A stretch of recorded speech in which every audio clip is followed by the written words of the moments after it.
everyone. The big orange button? Yeah, the big orange button, and I should be able to. You should be able to hear this. Oh yeah. Hey. Hello. I'm stealing. I'm going to use double bass love there. Hello, and welcome to another episode of The Pouch versus Politics Over Coffee, the podcast equivalent of having your neighbour drag their wheelie bin over the gravel driveway at 3 a.m. that takes a not-so-serious look at recent events in Australia and the US of A. In the blue corner, we have world-renowned podcaster Jake Farwarton. Good morning, Jake. And significantly less renowned podcaster myself, Greg Savage. Says here that we have a quick chat, Jake. Well, would you like to chat about Ugandan refugees? Let's chat about how good it is not being in lockdown. Yes. Oh my gosh, how good is it not to be in lockdown right now? How good is outside? So good. Look. I've been outside all morning. I intend to go outside later on today. Wow. Let me tell you, the outside really tops. Yeah, no doubt. In the red corner, the hosts of the podcast... I didn't go outside anyway. The hosts of the podcast formerly known as Politics Over Coffee, a.k.a. Look Who's Come Crawling Back, Gareth Strice-Demanis. Good morning, Gareth. Hey, how's everybody? Good. And Good. Oliver, a.k.a. Ollie Curry. How are you? Everyone. Did I get it right? Good. I got it right. How are you both, gentlemen? Are you well? I'm enjoying this smooth double bass. It's great, isn't it? So it's great. That It's is all Gareth's great. band. Yes. Yeah.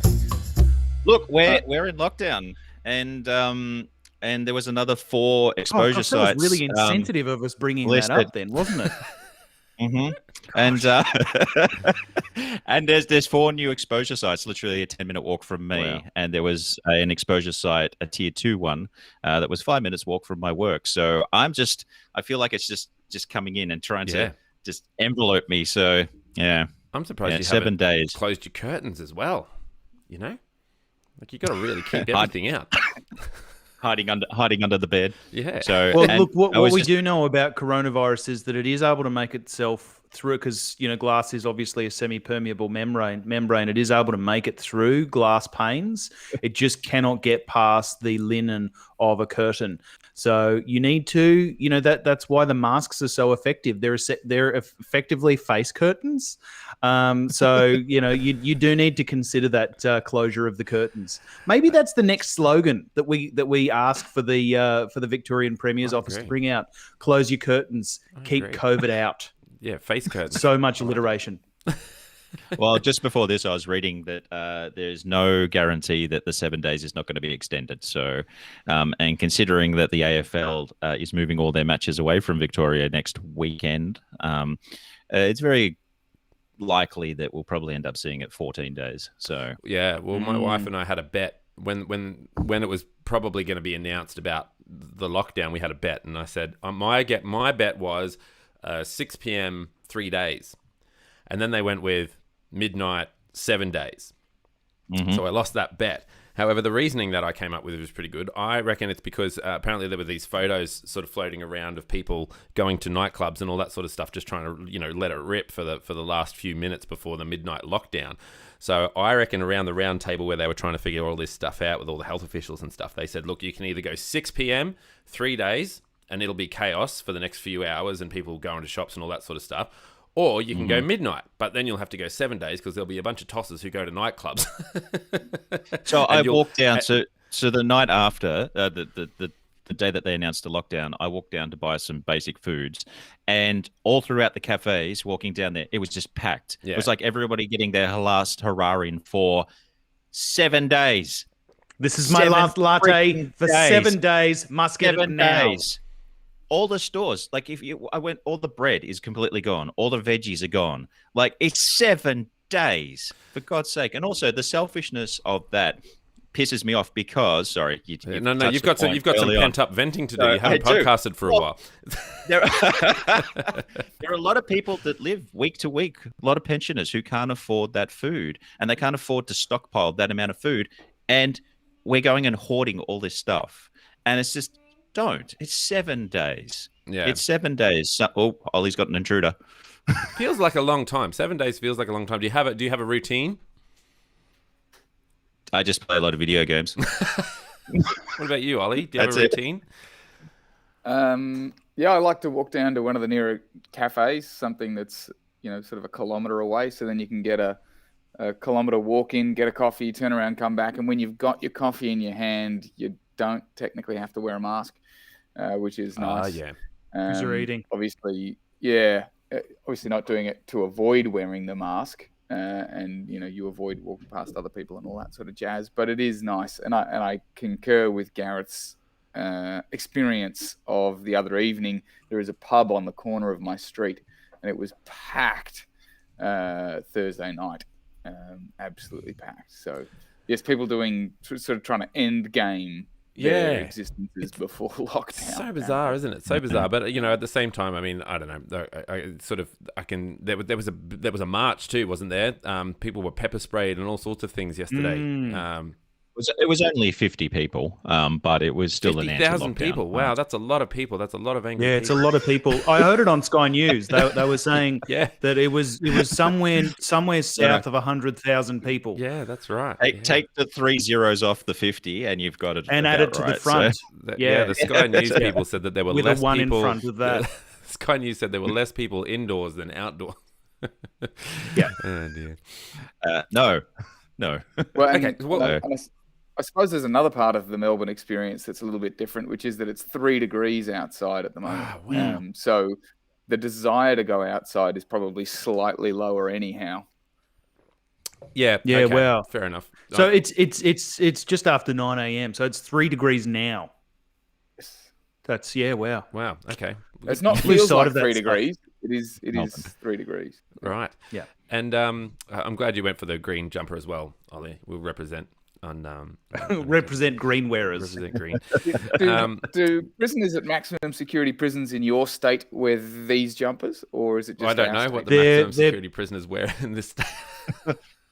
Yeah, Slightly disturbed and on the when I've nose. seen them when I've seen them on the dock, yes, they do wear a similarly coloured. It's actually a little bit darker coloured, like Greg's, because they're generally well-worn jumpers. Thank you for helping me there, Jack. Appreciate No it. worries. Yeah, I'm glad someone was able to chime in on that one. All right. Speaking of things that went horribly wrong, like green jumpers, the vaccine rollout. So people aren't just jumping into nightclubs in the last minute. They're also jumping into getting their vaccine in Victoria. What do you guys know about that one? Because apparently, I think I heard it right. Are you guys getting more vaccine? We're shipping down our sort of excess vaccineness down to you guys because of the inevitable rush of people trying to get the vaccine. Yeah. First of all, that was a masterful segue. Thanks. From nightclubs to vaccines. A plus. The two do really well line up. Well, I think.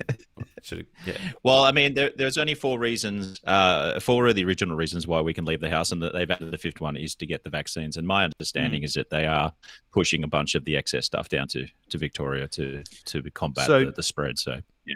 So day one of the announcements around the impending lockdown. So when those first few cases were discovered and that super spreading event was described from the gentleman who had caught it from South Australia and then come back and decided to spread the love, was essentially the facts were the day prior, roughly 6,000 vaccinations a day, for roughly a week prior. And almost so the next day, the very next day, that first day where the announcement was made, 16,000. So it jumped by 10,000 in a day, which was massive. Right. And I believe that it's increased pretty well every day since, which is tremendous. And I can't really confirm this, but I had heard a number of rumblings that it was possible, if not likely, that Victoria was going to enable under 50s to get the AstraZeneca vaccine, because it had obviously, that sort of on the week that the 40 to 49s had opened up and been allowed to be 40 to 49s would be getting the Pfizer vaccine, but there were rumblings, of course, that that under 50s who perhaps weren't able to get a spot in a vaccine clinic in one of the mass vaccine centres were potentially able to request an AstraZeneca vaccine, which of course goes against those ATAGI rules of only over 50s should be getting it. So yeah, very interesting. Well, the Herald Sun is reporting this morning that there's 6-hour queues, that Victorians have been urged not to be put off by 6-hour queues at vaccination centres after computer glitches caused confusion and huge delays at some hubs.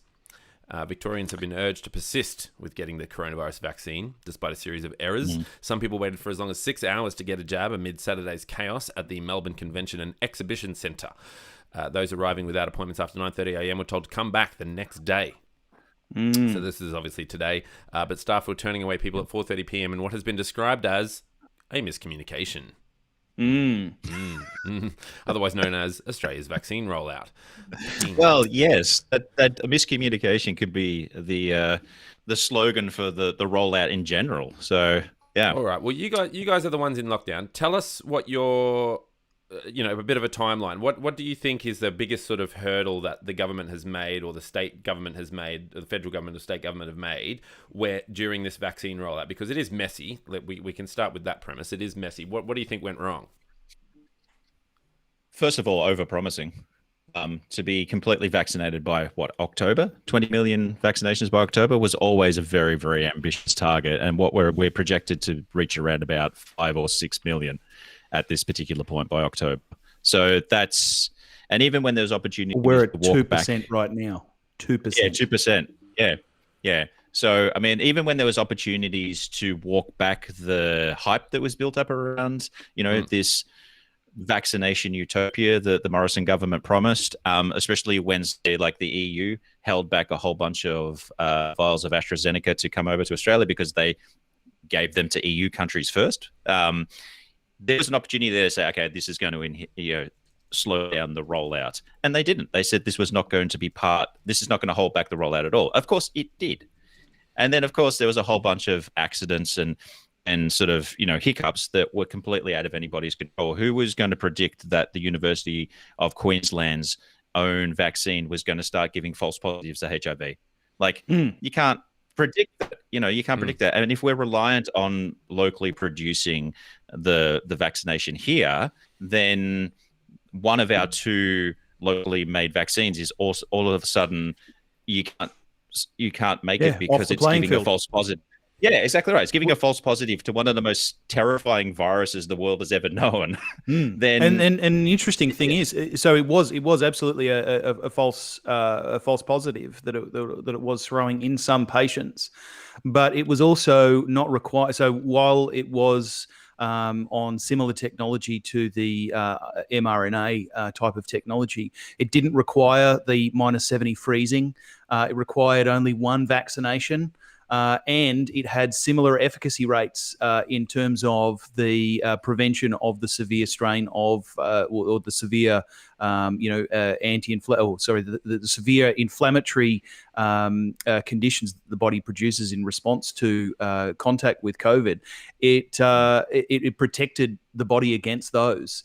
Obviously, they were very small human studies because of the negative HIV finding, but it would have been a great vaccine. I know I've had conversations with my family members who are, several of them are well into their 60s, and they've said, "Hey, look, I don't care. It's a false positive. Give me that vaccine. It's better protection. It means that I can get back on planes again. It means that I can go and do stuff again. It means that I can go and be my boomer self and request an orange spice latte from my favorite coffee shop and sit really close to other people and touch children again."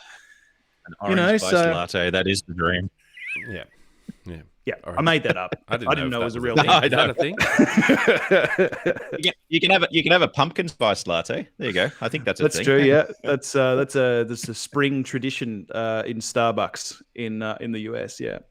Sorry, I fear that I waylaid. What about you, Ollie? What are your opinions on this? I think that it's a continuation of the federal government's refusal to engage with the quarantine process as well. The way that the outbreak has been managed right from the very start was, I I suppose avoiding responsibility was first and foremost, and by not touching the vaccine rollout as much as possible, it's a similar political strategy. It's not a very pleasant public health policy approach. I do think there's a good argument to be made from a broader view, where countries like Australia, New Zealand, Taiwan would be the last to receive vaccines on the basis that we've done the best job at containing the spread of the virus, and so are best placed to weather it. Now that comes with other disadvantages. If we're the last to fully vaccinate, or one of the last, we'll be one of the last to open up to tourists. We'll be one of the last to sort of be back open for business, which isn't good, and we sort of risk becoming known for being very slow back to the world party, which isn't something I don't imagine anyone wants Australia to be seen that way. But I noted that New Zealand's at 4% versus our 2%, and Taiwan has basically vaccinated none of their population. So, and look, maybe there is a link there. Maybe there just isn't that pressure to get vaccinated. And we've seen in Melbourne, there was the opportunity to get vaccinated for weeks and weeks and weeks and weeks, and people didn't. To a large extent, and then all of a sudden there's an outbreak, and people rush all these vaccination centres, and for some reason stunned that there are huge delays and queues. Well, of course, it's a bit like the testing. It takes a few days to get it up to speed in the context of an outbreak, where we're testing something like 50,000 people a day at the moment. And likewise, pressure on the vaccine centres will take time to boost that capacity as well. I will say this about Victorians' contact tracing. I mean, the list that they got was so extensive within such a short amount of time that clearly their contact tracing techniques and methodologies are perfected now. Because there's a list of something like 170 tier 1 and tier 2 sites within, the week. They're referring to them as rings now, aren't they? They're calling them the rings of contact tracing, yes. Yeah, so that's really good. I mean, it's terrifying to watch that list grow so quickly, considering how comprehensive, how much travel a small amount of people did around the state. Oh, yeah. In a short amount of time. People who get COVID tend to love to go to Bunnings. They tend to love to go to I think it's part of the nightclubs. disease, They love going... It's part of the thing. It's like Toxoplasma gondii, which is the cat parasite. It's why I never I'll never own an outdoor cat. But the other mammals catch the thing. It embeds itself in its brain and changes the mammal's behavior so that it's more prone to danger, so that it's more likely to be eaten by the cat that can then receive the parasite, so that it can then go excrete it and send it out again. Yeah, so it's basically, I think it is, yes, part of the virus. It just makes you more, makes you. I think that it's like it makes them more want to do things like UFC, like intense hugging type things, where they're more likely to be able to spread it on to other people. I think it's a virus of love. It's a love virus. We had the New South Wales guy who ended up going to all these different. The list of exposure sites were basically just barbecue places. Barbecues galore. Yeah, hilarious. He went to like 6 different barbecue shops or something. It was so fun. And we never heard if he ever got his barbecue. Like, what was the end decision there? He researched. I know. There was actually something there. I'm not sure that he was entirely shopping for a barbecue. Yes, I think that he was I think he was a salesperson or something like that, and he was actually going to different barbecue shops or something or other. He was like a rep or something. So if I wake up tomorrow and have just this urge to drive to Bendigo, I should go get myself tested for COVID. Gosh, I have a real hankering for some ribeye fillet, like real bad, but I don't have a barbecue. What am I going to do? Oh, I know. I'm going to go to Barbecue Galore's place. Yes. One thing I want to bring up is about the disability sector. So this one about the vaccine rollout. The disability sector only found out during a Senate estimates hearing about the depth of betrayal that they had experienced. One of my favorite statistics from this particular hearing is that they said that there's a document from the Department of Health has provided that says that of the 190,000 aged care and disability care residents, 183,989 are aged care residents. That means that there's only 6,011 residents in disability care, but that number was extraordinarily wrong by a factor of over by like 4 times the amount. So in reality, there are at least 26,000 disabled residents living in group homes, or congregate care settings, more than 4 times what the government had planned for. There was so many disabled individuals who are living in care, and their workers and their carers have not got the vaccine either. They basically took a stab in the dark at how many vaccines they would need for disability residents, and they got it entirely wrong by a factor of 4. So that's a huge bungle. Yeah. Well, I don't know whether it is a bungle. It certainly seems like it on the face of it. Like it definitely seems like a lack of understanding, a lack of strategy. So like I wouldn't call it a bungle. I'd call it bungle adjacent, or similar. But bungle adjacent. Yeah. Bungle adjacent. I'm pretty sure that was a nightclub that everyone went to in Victoria. I was trying to be funny, but with my wordies. But it's one of those interesting things. So aged care and disability care is generally the purview of the federal government. So it is one of those services, or one of those sectors rather, 2 of those sectors really, that have the federal government should know the numbers. They should absolutely know the number of people who are residents in that sector, B, carers in that sector, C, likely to be carers in that sector because they are, very prevalent. They require what are they called, labour hire services quite regularly. Who's out in the community performing services for multiple people in their homes. But these people were in phase 1A. They should know the numbers. Like that's right. That's right. They should know those numbers. As of May 17. Only 1,000 disability residents had been vaccinated. Out of 6,000, out of 26,000, only 1,000 had been done by May 17. Yep. And but since then, 8,840 vaccines have been administered to 5,855 people with a disability living in a care facility. More than 2,090 vaccines have been administered to 1,813 disability workers. But again, these people are all in phase 1A. And then you've also got that sort of those side notes of we're also vaccinating politicians, we're also vaccinating Olympians, we're also vaccinating Victorians now, all before this. Like the phases are just kind of non-existent. Well, they have blurred. Really. I mean, we're effectively in phase 2. Like it was announced by the federal government when they said that we're now on a war footing, right? We're now on a war footing. We're now reconvening the national cabinet once. They did it once, war footing now. Yeah. Now it should have been a year ago. There should have been a war footing. Well, it should have just continued. Really, exactly. I'm not sure. War footing against coronavirus, but we are effectively in phase 2 of the vaccine rollout. With still plenty of 1A and 1B to be vaccinated.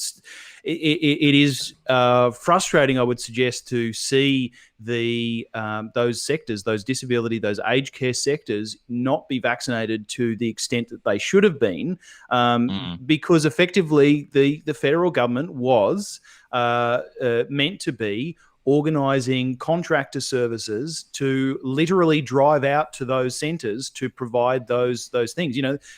One of the reasons why they mooted the use of GPs was because Australia does have an extraordinarily large rural and remote population, and we do have aged care services out in those things. So that's why they contracted these extra services. And it is unfortunate to see that those services have not had their first vaccine. Particularly, what are we? Essentially 3 to 4 months after the commencement of that program, there's still plenty who have not had their first jab. Yeah, and I've got the numbers there. So you guys in Victoria received an additional 130,000 COVID vaccinations this week as the acceleration of injections continued, and Greg Hunt in that announcement also conceded that there's still 29 nursing homes in Victoria that had yet to receive a single vaccination dose. A further 208 facilities were awaiting a second dose nationally. About 100 aged care homes have yet to receive a vaccine visit. That's from the this week's Saturday paper by Rick Morton. And speaking of Greg Hunt, sorry, you go. I was just going to say, whenever I hear something like that, when there's 29 nursing homes still to get the vaccinations, and there's still regional outlets that don't have, the vaccines reaching them, this is incredibly cynical on my behalf. But when it comes to a government point of view, it just says to me, old people aren't important. Like, they're old. That's okay. Don't worry about them. I know that's an exceptionally cynical way of looking at things. I get that. But it's almost like, well, you're not necessary to the economy or necessary to anything. So we'll just, beyond incompetence, it actually seems like contempt for some people. Ollie, what's your... Sorry, Jake, you're right.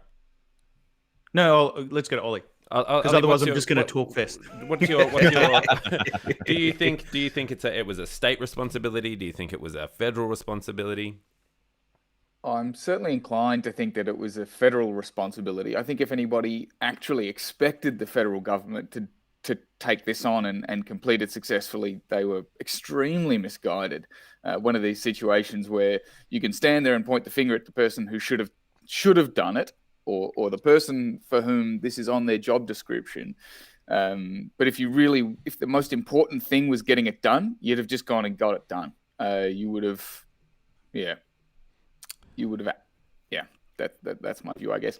And to take Gareth's cynicism a step further, I've read a few different pieces suggesting that the Morrison government's approach to the vaccine rollout has included as part of its strategy allowing misinformation about the vaccine to spread and not combating that misinformation intentionally, because if the vaccine rollout isn't successful, which it isn't, then you can partly hide behind people being reluctant to get the vaccine.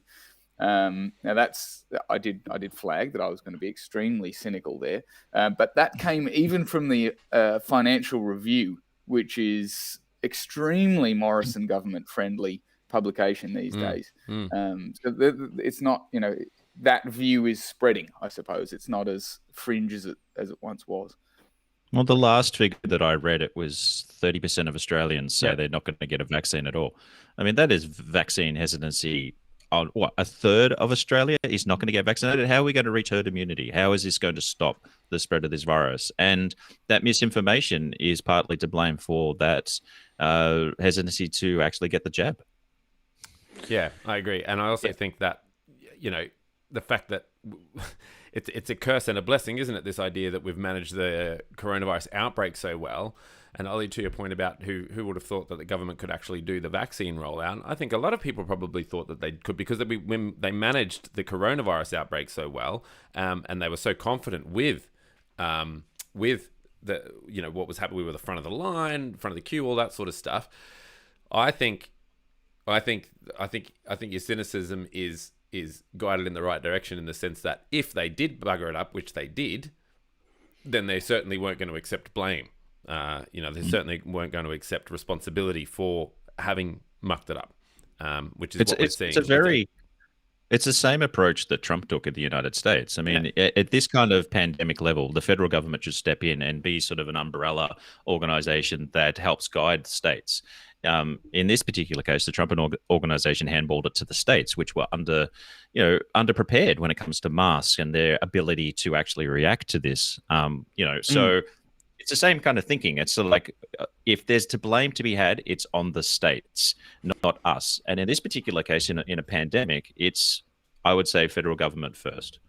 Yeah. And there's been such a ridiculous. So the thing is, the federal government has done an incredibly good job, and particularly in the beginning, of doing the leading in very specific areas. They've made me a little bit cynical, and plenty of others a bit cynical in other areas. But I'll touch on the good first. When we had issues around supply of things like masks for hospitals, for frontline health workers, when we had issues around disinfectant supply for frontline services, the federal government stood in. They coordinated the procurement and the supply chain, and they assisted with that. Same with hospital grade disinfecting services. You know, they coordinated all of that, and it was masterful to watch as you know, as someone who works in the public sector, as someone who works in strategy. It was pretty cool to see. You know, and then, you know, and I like to sort of put myself in the federal government sort of strategy department, put myself in the mind of what they are sort of thinking around the big picture stuff, the big strategy stuff. So, you know, you've got on one hand the thing that Australians are calling for, which is, you know, coordinated quarantine. Well, that's going to be a bad news story. That's going to be really difficult. It's hard to coordinate. You know, if we're not able to get all of the Australians that want to get into Australia in the time that they want to be in, it's going to be a bad news story. We don't want to handle that. Let's push that off to the states. You know, we don't hold a quarantine facility, therefore, and we'll hand that back to the states for them to coordinate. Now, the vaccine, I reckon we can organise this supply chain thing in the same way that we did it for the masks and we did it for the disinfectants. Like, I reckon it's going to be a good news story. Like, if we run this really well, it's going to be a good news story. Therefore, we're going to run it. We're going to coordinate it. You know, I think that's why, you know, the federal government, from a strategy perspective, I think that's why they decided to focus on the vaccine rollout instead of the quarantine services. And, you know, unfortunately, what we know this time and time again, and it really does not matter what government is at the helm. It doesn't matter whether it's a Labor or a Liberal or you know, in other circumstances, other political parties. The federal government is not great at delivering services. They're not the experts at it, and therefore they're not great at it. And as a consequence, while they had their hopes and dreams really high, they wanted to deliver on the vaccine rollout, they simply do not have the capability, let alone the capacity, to actually deliver on the ground those services. So while they, cynically, I know, while they wanted to be the good news story, while they wanted to take, you know, from strength to strength, they've gone from JobKeeper and JobSeeker bonuses during coronavirus. They've gone from good news story into the next good news story, or what they hoped to be the next good news story, which was the vaccine rollout. They wanted that to work. It just has not worked because they did not invest the time, energy, and boots on the ground in order to make this thing a success at a federal level. You know, states, say what you will. States are, I think, you know, and I probably have to declare a little bit of a conflict of interest here in talking about this in terms of Queensland. But, you know, from a private citizen perspective, I think the states have done everything that they possibly could in order to deliver a vaccine program basically at a moment's notice. And the fact that we still do not have a coordinated federal communications plan around what, you know, there is no communications coming out federally around why people should get a vaccine, apart from the former chief medical officer, you know, the gentleman with the massive broad jawline. I can't recall his name. Brendan Coates, is it? Apart from him sort of saying, you know, it's so important, we need to get people vaccinated, there has not been a singular coordinated communications plan or a plan assisting with people, you know, wanting to get the vaccine. And as a consequence, we see a 30% rate of people being hesitant in getting the vaccine. And that's not helped by, sorry, I'm going from topic to topic. It's not helped by people like Greg Hunt, the federal health minister, who only this week said, hey, you know, it's okay if you don't want AstraZeneca guys over 50 or people over 50 because, you know, come October, we're going to have plenty of supply so that, you know, people who are in that age group who don't want to or are hesitant of getting AstraZeneca, they can absolutely get access to the other vaccines, the mRNA vaccines. So, you know, we're seeing this issue of, you know, in multiple fronts, just people not doing their job, people not supplying services to help their job, and people just, you know, not investing in the capability and capacity that is required to deliver this federal vaccination campaign. Anyway, mic drop. No, that's absolutely spot on. And you know, going back to what I first first said at the start of this segment, is that they also hyped it way too much, and they had the ability to just say, just be realistic in the approach.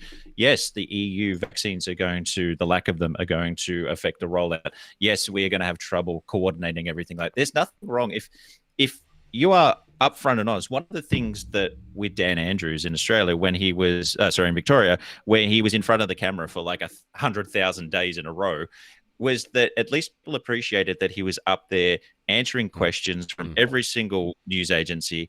And some of them were tough questions, some of them were stupid questions, other of them were really pointed questions. But he was out there being as honest as he could. Did he spin? Absolutely. But he was trying to be as upfront as he can. People appreciate that. If the federal government were upfront and just said, look, this is going to be a really difficult task, this is holding us back. The University of Queensland vaccine being dumped has really put us back. People are going to be understanding. Instead of this, 20 million by October, which was never going to be an achievable goal. So they're victims of their own hype as well.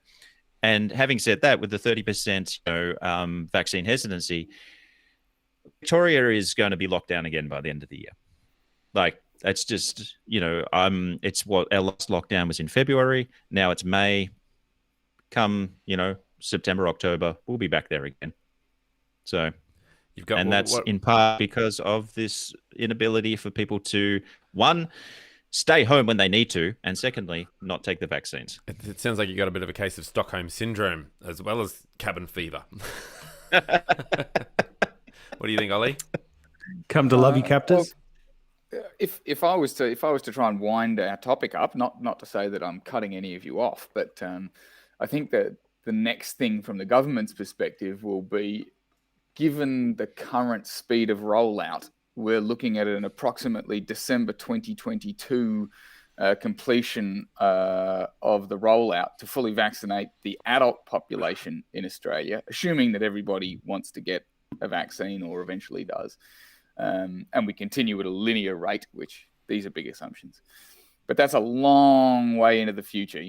That's another 18 months away, which would mean that we are looking at rolling lockdowns from various states and particularly capital cities for another 18 months, which is going to become more and more pressure will come from that on whoever is seen to be responsible for the rollout of the vaccine, which is basically the only way we're going to stop the lockdowns. And from that perspective, and including what I mentioned before about the economic pressure, which will be people want to get back on planes, they want tourism back in the country, and we are going to be seen as laggards increasingly, particularly in the sort of the rich world. That I think will be potentially the greatest source of pressure for the federal government, because whether they like it or not, they're still the ones keeping the borders closed. And in the short term, people will accept that. But countries like the United States have almost clocked up 300 million doses administered. They've got more than 40% of their population vaccinated. And I mean, they're sort of sixth best in the world or something like that from a percentage perspective. But we're clearly lagging that. We are right down the bottom end of that sort of circa 200 country list. And that pressure will get worse and worse over the next 12 months or so, I suppose. It'd be interesting to see how that plays out. From a policy wonk perspective, it's much less of a curiosity when you live it, I suppose. Yeah, well, Jake and I were chatting this week on the show about who's the CEO for Virgin? Jane Herdlicker. Yeah, she was saying, you're just going to have to open up, and a few people are going to have to die, and we're just going to have to live with it. So, Which, as much as she was publicly lambasted, it is a discussion that we have to have, because at some stage we will have to open up, and at some stage there will be a non-zero chance of people dying from this, in the same way that we can vaccinate as many people as we like today with the flu vaccine, but there is a non-zero chance of community transition of influenza that will invariably kill someone. It's the nature of the thing. And we do, while we are extraordinarily low on that list of 200 states recording vaccinations, we do need to balance that against our the fact, the absolute fact, and I realise that Victoria is feeling this more than others at the moment. But we are Fortress Australia. We have done remarkably well at both suppressing and eliminating the vaccine transmission. The vaccine transmission, the virus transmission in Australia. Yeah. If only the I mistimed vaccine that. was contagious. Yeah. Well, it actually, funnily enough, it actually is. I mean, for pregnant women who do end up having their child, that child is vaccinated as long as there was enough time in between. It's really good, great news story coming out of some science in the Lancet in the last 2 weeks that the child actually comes out immune from coronavirus. Really cool. Well, it makes sense considering there were some horror stories about children being born with COVID. So yeah, yes, it's sad news for the nightclubs in Victoria. I have a generation of people who just don't want to go. All right, so let's jump on a plane. Let's use the Virgin CEO as a segue. Let's jump on a plane to China. And the fact that Biden has come out this week and there's a shifting in attitudes around the actual origins of coronavirus. So initially he sort of passed it off as almost conspiracy theory like, that the coronavirus originated from the Wuhan lab and escaped from there, and now he's asked everyone to double down their efforts, which kind of puts us in an awkward position because we have to toe the line with America at the moment. So our relationship with China is already strained. What do you guys see as the bigger? I suppose the initial phase of our relationship with China, our strained relationship with China, really impacted heavily on trade, whereas now it feels like it's impacting a lot more on war, basically. There's actually a talk of war, and there's news articles about war, and Peter Dutton wants to have war with China. And how do you guys see it at the moment in this period in time? What are the bigger impacts from our strained relationship with China? Ollie, do you want to take this first? Because I have opinions, and I will just talk for a while. I appreciate the warning, Gareth. I think there's a serious, and I've said this several times, so for anyone who's listened before, I apologize for repeating myself, but there's a serious lack of sophistication in the discussion of policy towards China in Australia, both from the federal government, from our general news publications, and it's embarrassingly feeble. The sort of the tones and the strains of conversation that we have, and I think Jake said before that that there are conversations that we have to have, but for some reason with China we've found ourselves stuck in this quagmire of really basic language and really basic alternative outcomes where we just lose all the subtlety, and diplomacy has always been about subtlety, and Australia has advanced ourselves and put ourselves right at the forefront of Western countries pushing back against China. And I think we probably shouldn't have done that. I'm not even sure that we intended on doing that to the extent that we did. Really? Because I quite like it. I like the fact that we have a government who's willing to stand up and actually take a risk and say what's actually going on. Because there's so much... so many politicians have to, I suppose, they're sort of cornered into a space where they have to say, they have to toe a particular line and say what's not really going on. Whereas at least I sort of feel like with the China thing, that the government has a bit of guts about them in saying, this isn't right. They can't say everything that they think, but they can certainly get up and say, look, this isn't right, and we will actually fight. And there'll be some collateral damage along the way, but we're willing to at least hint at the truth of what's going on. The issue is that there's very little strategy in the execution of that policy. Because while I agree with you on the face of it that we do need a strong government, a strong response to any sort of bullying on the world stage, absolutely, that goes without saying. The execution of that has to be backed by some strategy, because actions on the world stage have consequences. And right now, we are among the only countries, apart from Taiwan, of course, who see consequences for their actions on the world stage. Sure, the US had major issues with trade deficits as a consequence of Trump's, bullying China, but that was part of his strategy. It was a pretty, just incredibly weird and wonky strategy, but it seemed to have had an outcome that aligned with where he was essentially taking the country from a nationalist standpoint. In Australia, we have no outward strategy. We have no, it seems, inward strategy around how we should be addressing our interactions with China, and that's. It's manifest in Peter Dutton, who just wants to, exert himself in his first few moments in the defence portfolio. He's just wanting to try and make a name for himself. He's trying to align himself with strong actors in the past. But there remains no actual strategy in terms of our interactions with China. Ollie, sorry. Before I step in, I know you're about to finish off what you were saying. Sorry. No.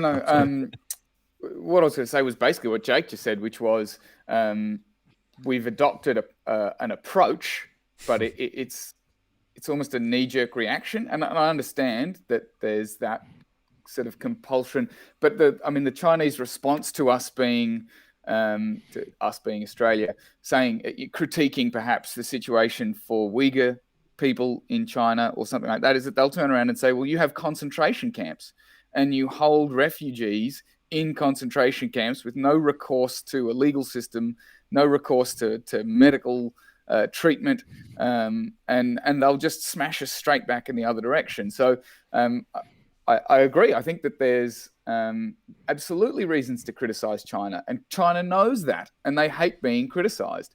And so their response to that is to criticize us back. And that's fine, but at the end of all that toing and froing, we've got nowhere. We've said our piece, and then what?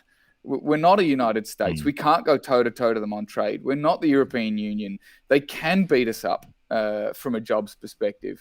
There have been instances where we've done really, really stupid things, like letting Craig Kelly speak. Well, that as well. But there's a dairy farm owned by a Japanese business that they wanted to sell to a Chinese business, and the Foreign Investment Board rejected that exchange. So, well, how do you rationalize that other than to say, it's basically just a racist thing to do. What's the difference between a Japanese business owning a dairy farm and a Chinese business owning the same dairy farm?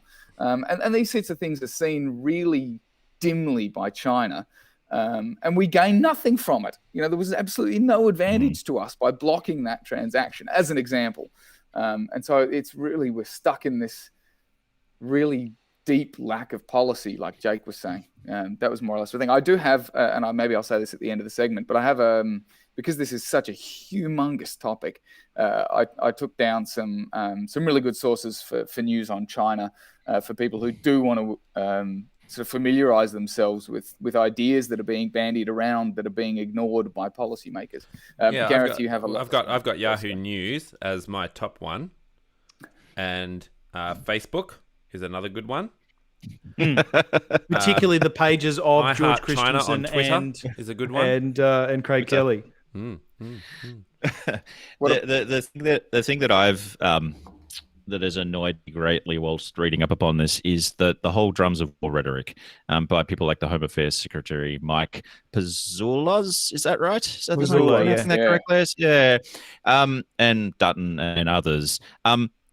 We're not going to war. It's just has everybody forgotten North Korea versus Donald Trump?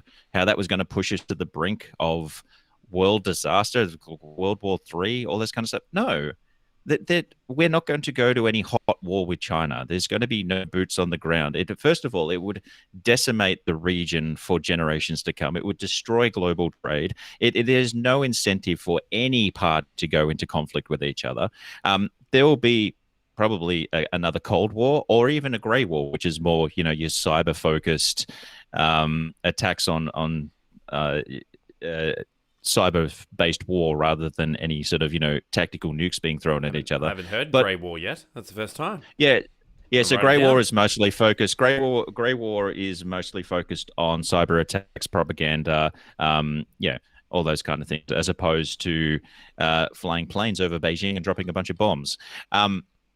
The drums of war rhetoric is so frustrating because it just seems like window dressing. It seems just like saber rattling for the sake of saber rattling. We're going to look tough, but when you're going up against a trading partner that has a GDP of $14.3 trillion and we're 1.4, I think it is, $trillion, 60% of our iron ore is, it goes to China, or we supply 60% of China's iron ore. We're not going into conflict with China. If mutually assured destruction is enough to stop a World War III happening, the globalization is enough to stop it as well. I mean, globalization could very well be, MAD 2.0. We are so intertwined economically that there's no incentive for anybody to destroy the supply chains, to destroy a global economy, to go to conflict with each other on such a large scale. It frustrates me greatly to hear the whole, it's inevitable that we are going to be at war with China at some point in the next 5 to 10 years. No, we're not. It's just not going to happen. No. Well, I certainly hope you're right about that. Look, Ollie and I covered North Korea during Politics Over Coffee days, and it's the same thing. It's the same storyline playing out, the same narrative. It's just like, it's inevitable that we're going to be at war with North Korea at some point. No, that was never going to happen, ever. Now it's playing out with China. Do you think that one of the reasons that politicians like this is because it gives an air of uncertainty? It gives an air of, this could be a possibility. I suppose that from a conspiratorial level, do you think that politicians like this sort of particular narrative because it gives them a level of control over it gives them people power. Who just read headlines and It's fear. Yes, absolutely. Yeah, it's fear. It justifies budget absolutely. increases. It justifies tough laws and policy. It justifies, in the past, every time we've had a conflict or an impending conflict, it has justified a decrease in freedom. And I'm no, not necessarily anyway. I'm no libertarian, but things like in the US, the Patriot Act and its various iterations, they all occurred in the wake of 9/11 and the reduction, the intended reduction of terrorism. We had reasonably similar types of laws that came into Australia. It's what it justifies is a great big budget increase, a great big power increase, and the ability to say and do things toughly on the world stage. And Peter Dutton, loves that. So are you saying that if you were in charge, if you were the Prime Minister of Australia, or you were the Defence Minister or anything like that, you would not be preparing at all for conflict with China? No, that's the exact opposite to what I'm saying. I'm just saying empty rhetoric gives you nothing. No, in every way, shape, and form. Like there was a great, and I think it was Mao who said it. So excuse me for quoting Mao, but and I'm going to paraphrase, actually, not quote, but it was something like weakness is a reason to or perceived weakness is a reason to attack. So it's essentially saying if you see a weak country, that's essentially that weak country is provoking you. They're essentially saying you should come and take their land. You should, So anyway, I'm certainly not saying that we need to do nothing, and I'm certainly not saying that we need to be weak. I'm certainly not saying that we don't need, planes and bombs and submarines, that work, and boats and all that sort of stuff. We need all of that stuff, not just because we have borders and we like them, and because we have freedoms and we like them, but also because we we are smack bang in the center of Asia, and Asia is an unstable region. You know, there are many leaders there who are trying to pursue their own form of nationalism, who are struggling with enormous populations, are struggling with pollution and climate change and all of the things that we're also struggling with, but they don't have the type of leverage on the international stage that we do. So we absolutely need to prepare, but we don't need to beat the drums of war, because there is no war coming. And if there was, a couple of air defense missiles and a couple of planes and a couple of boats ain't going to stop China. We will be Chinese if that happens. You know, that it is a fait accompli. But it's just there is no reason for that to occur apart from our fertile lands and the fact that we do love Xi Jinping. Well, even Biden got into the rhetoric at his 100-day speech, where he said, to China, we are not looking for war, or we're not looking for conflict, but we won't back away from it either. It's like, dude, you're not going. It's not going to happen. No. And even China is guilty of this as well, regarding Taiwan. They said that there was a news outlet in China that put out a news item that said, if Australia interferes with Taiwan, then China will send a whole bunch of ballistic missiles Australia's way. No, you won't. Like, that's not going to happen either. So every party is guilty of this saber rattling. Yeah, I think in the broader context of the potential for war, the most likely area for that will be between China and Taiwan. But that will not be defined by what Taiwan does. It will be defined by what the other powers of the world do. So if the rest of the powers in the world start to acknowledge Taiwan as an independent country, and the US has sort of taken little nibbles at this recently, acknowledging Taiwan, that is something that Beijing will take an extreme, and has taken a very dim view of, and ultimately they would consider a conflict with Taiwan to be, and this is to sort of extend on the point I was making before and probably didn't make very well, which is all of these political actors are defined by their domestic political realities. None of these operators want to lose power and that power is defined by the domestic environment. So the Morrison government doesn't want to lose power in Australia, and so the way that they interact with international neighbours is defined by what they think is palatable locally, which makes sense. That's how you win votes. I don't think it's necessarily entirely sensible, but that's the reality of it. Likewise, the United States, there will be votes to be won by seeming to be firm on China. And likewise in China, for all of the perception of a one-party state, they have to respond to pressures. Things like China's approach to climate change is broadly considered to have been driven by pressures from the middle classes. Quickly expanding middle class, hundreds of millions of people in the middle class are not willing to live in cities where they can't go outside for the quality of air, or for poisonous water, or for any of these other really simple human reasons. And the pressures that come from that filter through party policy. And so they have different mechanisms for releasing this sort of pressure, but they are absolutely guided by it. And so long as they want to remain the single party in power, they have to respond to those pressures. So there is the international view, but I think a lot of this is defined by the domestic pressures that everybody is facing and the selling job that they need to do locally. If I might, just before I forget, I might just mention there's a podcast called Australia in the World, and episodes 73 and 74 are a two-part series on China. It's very recent. It's only from the last couple of weeks.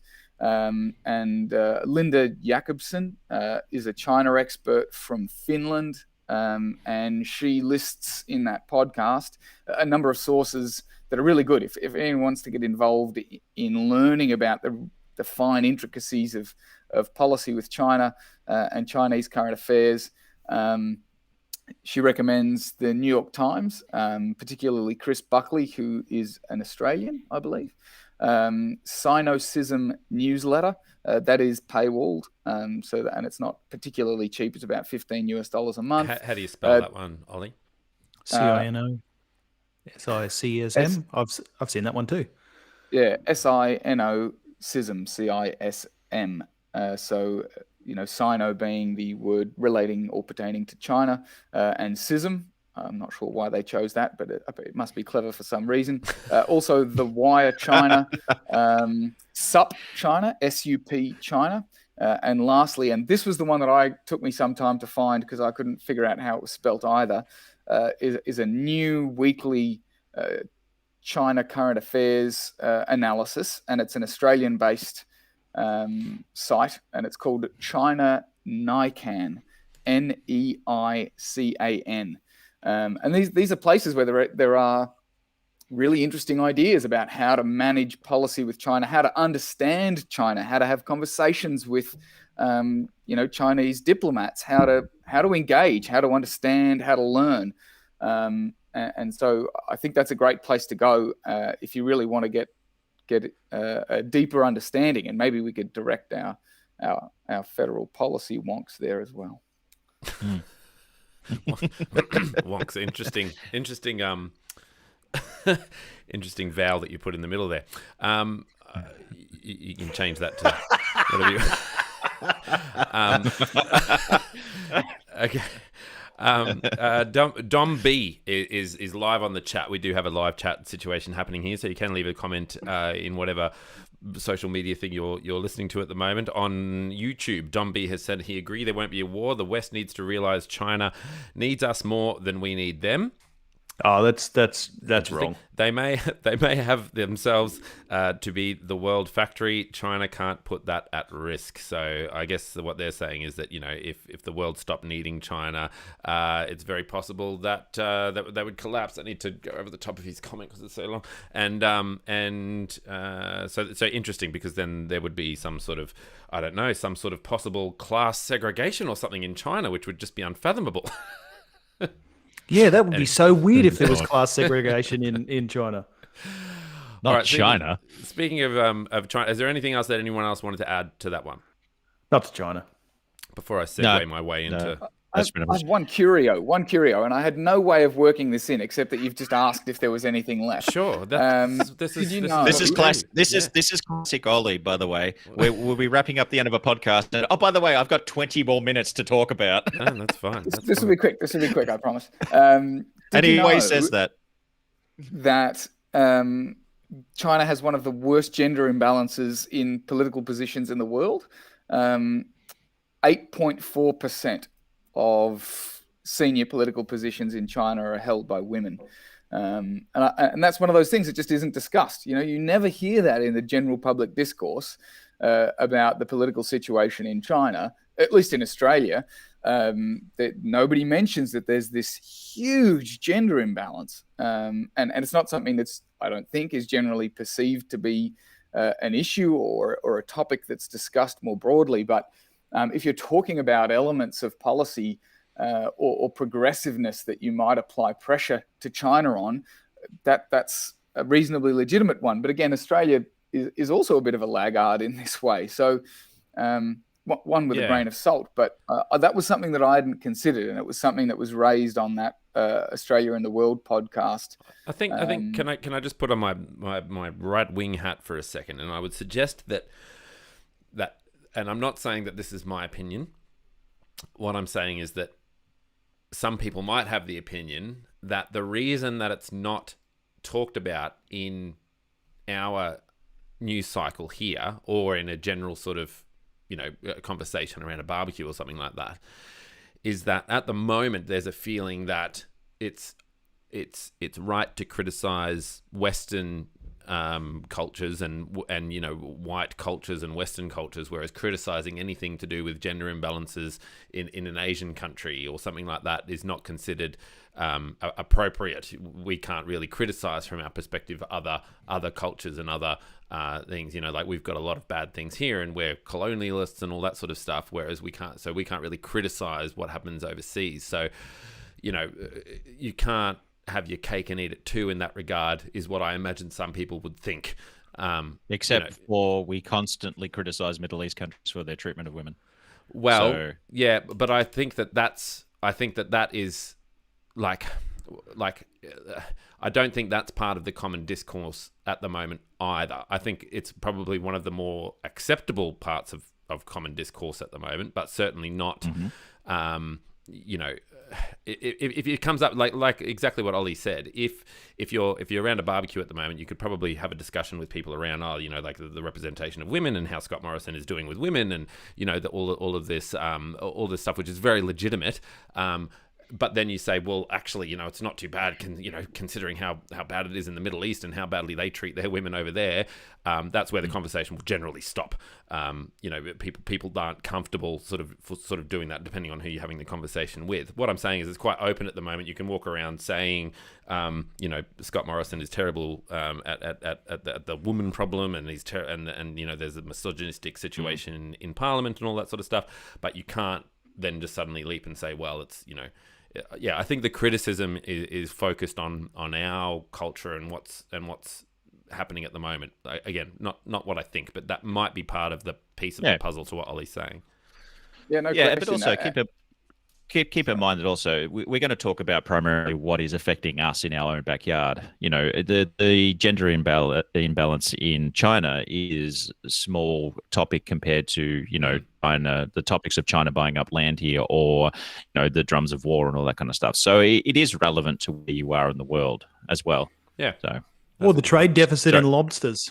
I think that's something that we really need to focus on. The trade deficit in lobsters. Yeah. I hear. Sorry to cut you off there, Jake. I hear what Greg's saying, and one of my first thoughts when I read that was, well, what's a comparative country in the region? And so I checked out Taiwan, and Taiwan actually has the highest number of female lawmakers in the entire of Asia at 42%. And I thought it made a curious juxtaposition between the quote unquote two Chinas, particularly on that one front. And look, one's a democracy, a liberal democracy, where social change can probably happen a little bit quicker in those positions of power. And the People's Republic has very few. It's a tiny political establishment. The elites in the political world are a tiny, tiny, tiny group. So it probably does take a long time for these sorts of changes to filter through. But there was just something interesting that I wanted to mention. I'm glad you did. That's very fascinating. I'm glad you did. How are you feeling about the time, gentlemen? I'm feeling like if we want to keep going, I'm happy to keep going, and we can sort of jump into a bit of USA stuff. How's everyone feeling about the time? Yeah, let's do some USA stuff. Let's do it. Yeah, I'm not going anywhere. I don't want to shock anyone. That's right. Sorry, I just remembered I have a whole day planned outside. What visiting Greg's trying to ask is, do you guys have somewhere to be? Like, do you have a coffee shop to visit, this. or a Stop local rubbing Bunnings it to in. go to? Do you have somewhere to be, Greg? No, not at all. Not at all. My legs and my buttocks are saying otherwise, but I'm just going to ignore them and plow through. I'll ignore all my watch beeps saying that it's time to stand up, and I'll just plow through. Stand. Jake stands up while he's podcasting. I wish I could do it, except I just don't. I don't have a stand big enough on my camera. Anyway, speaking of Biden, let's jump into that now. Okay, so how many days are we into Biden now? 100 and what? 16, 14, whatever. 136,440, something like that. Somewhere between 100 and a million. So far, absolutely dreadful from what I can tell. Struggles to read a teleprompter. Inflation is out of control. There's still a border crisis happening. There's war in the Middle East. Unemployment is at record high, and it's just absolutely fallen to rubbish. Yeah. Oh, this is the future that Liberals wanted. He did all that within 100 and something days. Wow, that's impressive. Good. He's good. No. So let's start with border control. Not entirely. Let's start with border control. God's sake. Oh, a small topic. Good. Still a major concern. Thousands of kids still at the borders. Minors waiting on buses for days and days. There's incessant crossing surges. He's put Kamala Harris in charge of that, hasn't he? I That's don't know. not Biden's problem. I actually don't know. Oh no, he But has, yeah. All those things that were listed were also happening under Trump as well. The good thing about the Biden administration is they've ended the family separation policy. So as soon as families were going across the border under the Trump administration, children and families were separated. That happened under Obama administration only when it was seen as the child was at risk, and then they took the child away. It wasn't a matter of policy. It was only a matter of if the person is in danger, if the child is in danger. So to see that coming to an end is a really good thing, because there are still children that have been separated from their families that are that cannot be reconnected with their families. They have no idea where they are, and that was a result that could have been avoided. The surges, when it comes to crossing the border, no single administration is going to be able to stop that. It happened under Trump. It happened under Obama. It happened under it's been happening for decades. To say that Biden has created this fiasco down at the border is to ignore the fact that the border was a fiasco to begin with. It's not like there's any sort of economic or like health pressures coming from the south that are forcing people to flee and flee in droves. And having said that, though, the rhetoric has stopped from the White House saying that they're coming to invade. The caravans are coming to take over, take your job, all this kind of stuff that was, every single day from the Trump administration. But yeah, Jack's absolutely right. It's just the economic pressures of Mexico, of the way that from Guatemala, from Central America, from South America, these people leaving their countries to find better futures for themselves and their children. They're not coming here. They're not sending their worst, as Trump would say. These are people fleeing for a better life, and not all. I'm not saying 100% of them. I'm saying that there will be some bad, apples amongst the bunch. Absolutely. But the majority of people are not fleeing because they want to take over the country. They don't want to, Latinize America. They just want a better life. And so what I guess my question about it is, what was so bad about the wall? Like, other than the idea that it was just a Trump policy and it was easy to latch onto and it was easy to sort of criticize and all that sort of stuff. Why is a wall such a bad idea when you have such a dramatic, It was easy to literally latch onto, I don't know what the actual wasn't it? figure is. I've been People trying to were find it, just but I don't know what the actual hoisting figure is themselves over. of illegal immigrants coming over. But what are the arguments against having a wall there to stop people from coming in and like, why can't Biden just keep building the wall? First of all, it's not illegal to seek sanctuary in another country for a specific reason. No. Secondly, the vast majority of people are coming through gateways, like entry points that are already established. And secondly, thirdly, it's the ability to weaponize a wall for political gain. We have to stop this invasion, and the only way to do it is to build a physical wall.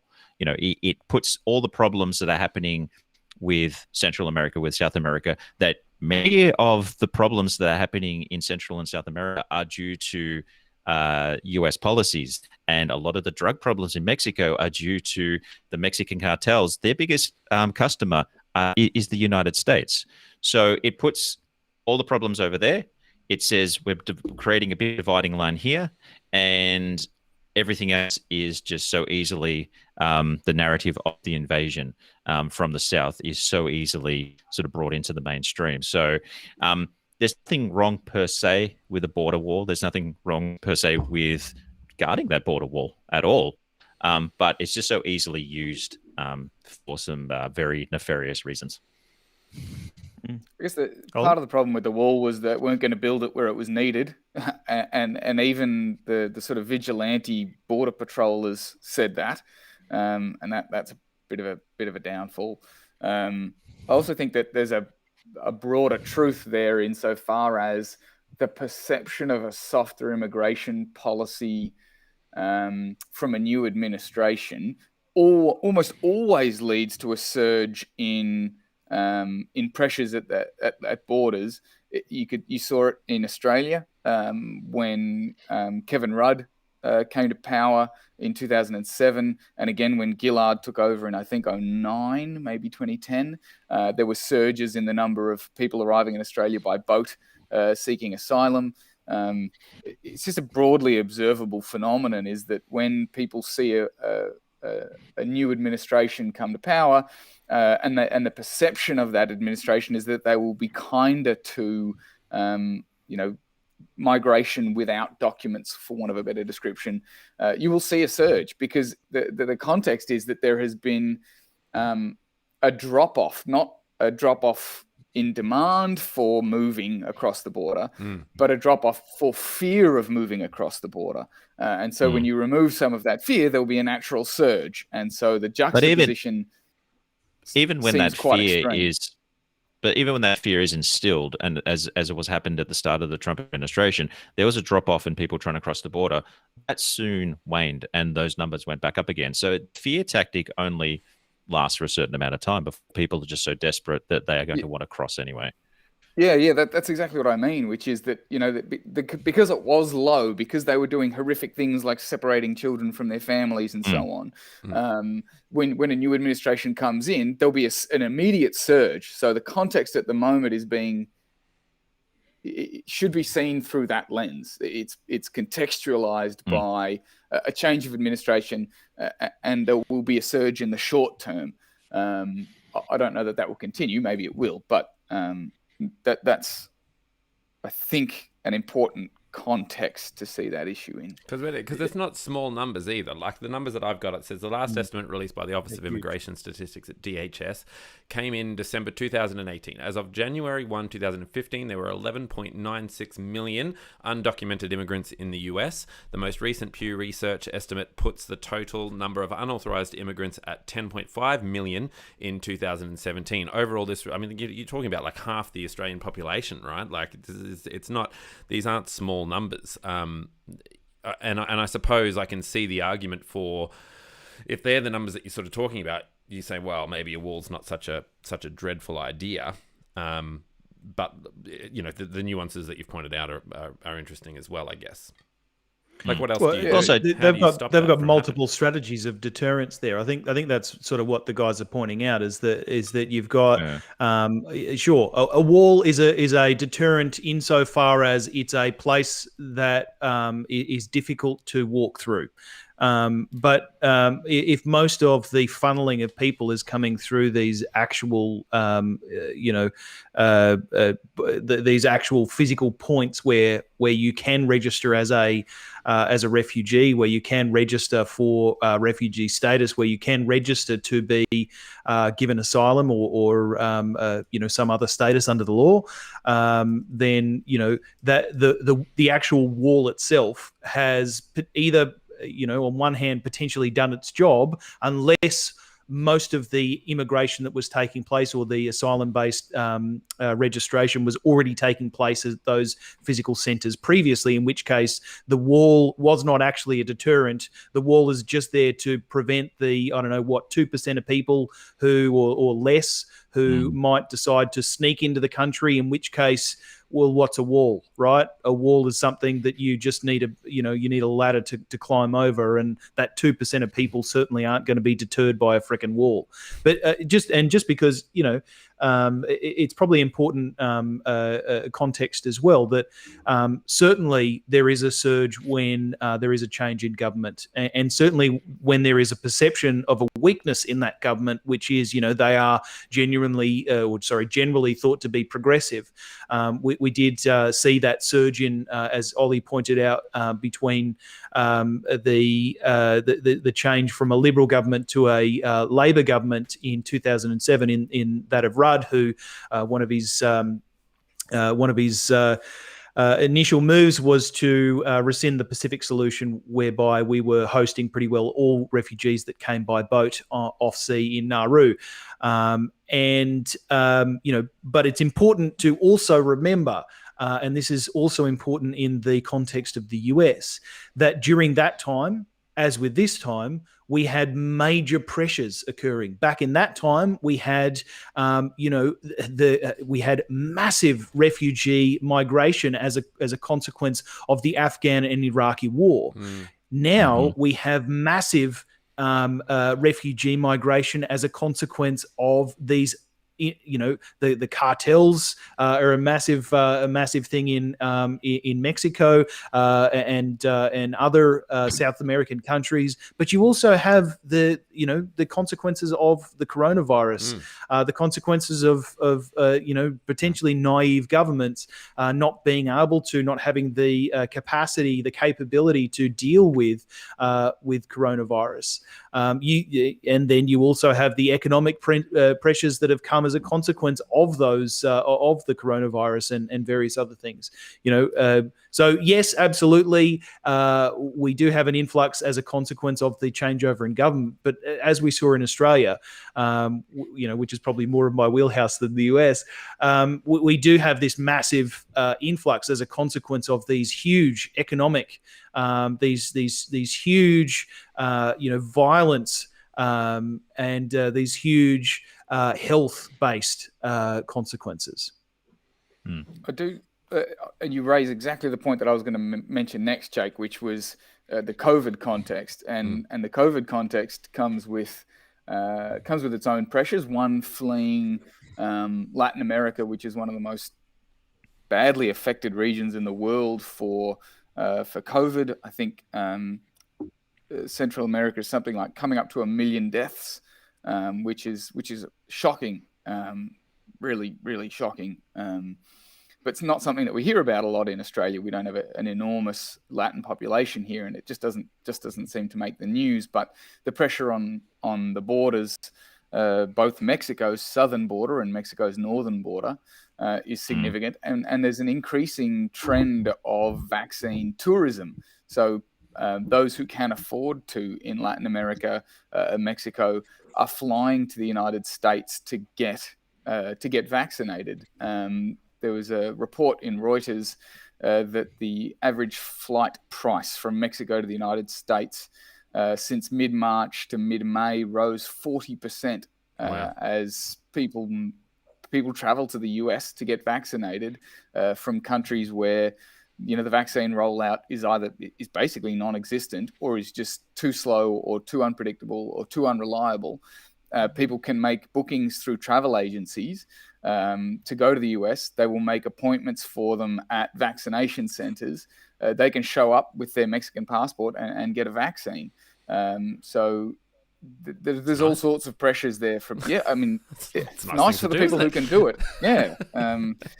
Well, they have a vested interest in it, don't they? They have a vested interest in the fact that if people south of the border are getting vaccinated, then there'll be less desire to sort of hurry across, and they can sort of get their economy and things back on track as well. And also they get the tourism dollars from these people who can afford to travel to the US to get vaccinated. You're not gonna fly to America and get a vaccine without stopping off and getting a few pizzas and a few hamburgers and things. Are you trying one of those big? Yeah, you go for a week. Some spicy wings and things, aren't you? You're not gonna you're gonna go to Disney World while you're at it, hey? Ollie just pointed out something he touched on very briefly, and it's important to note that the Mexico's southern border is actually increasingly militarized as well. So this is not just a problem with people coming into the United States. It's a problem with people coming up from South America and lower Central American countries into Mexico as well. Yes. So the rhetoric around this, southern invasion into the United States is purely based around racism. But it's a problem throughout the whole Americas, and it's people from Peru are migrating over to, I cannot remember where they're going to, but they're traveling through Bolivia and things like that. So that's spreading the disease and spreading the COVID virus and all that kind of stuff. So migration throughout that whole region is a massive problem. So it's important to put that in context. It's not just Mexico into the United States. It is the whole of the Americas. All right. Well, let's talk about his polling numbers at the moment. So we've got I suppose one of the interesting things for me is, and maybe I listened to the wrong podcast, but maybe the interesting thing for me is at the moment he's got an approval rating of I think I've got an aggregate here which is about 53.6% approval, 40.8% disapproval. Are we sort of on That's the same about right. page there? Yeah. It sounds about right. Everyone's nodding. I'll take that as on board. Okay, so again, the information It's that double I've got, Trump, isn't it? Towards the Well, end of the Trump era. if you take Trump out of the equation, right, because he never had good polling and he was never going to have good polling, because people are going to people are essentially going to lie, right, in these polls. If they say, you know, who did you vote for and you're around your friends, you're not going to say Trump, right? So we can. I think we can eliminate Trump as an anomaly, as you Depends would on your friends, probably. as you would, you know, what do you call them? The outliers, right? You sort of take that out. My understanding is that you would expect a sharp rise in approval rating, which Biden hasn't really had, particularly compared to, say, Obama and things like that, and other past presidents who have received that sort of bump. He hasn't received that bump, and also. Again, maybe my information's I listened to the wrong podcast, but apparently about 60% of people will lie when they're asked in these post-poll in a post-election poll who they voted for or who they think is doing a good job. They'll often say the opposite to who they voted for, just because, you know, that they don't want to be seen to be, you know, barracking for the wrong team, basically. So they don't want to say, well, I voted for Trump and, you know, blah, blah, blah, blah, blah, because that'll just trigger off a whole bunch of things. So they just say, well, I voted for Biden and yes, I think he's doing a good job. That's it. That's the end of the conversation. So you would expect a bit of a bump, which he hasn't had. Now, I guess my point here is that doesn't bode well for 2022, right? For next year.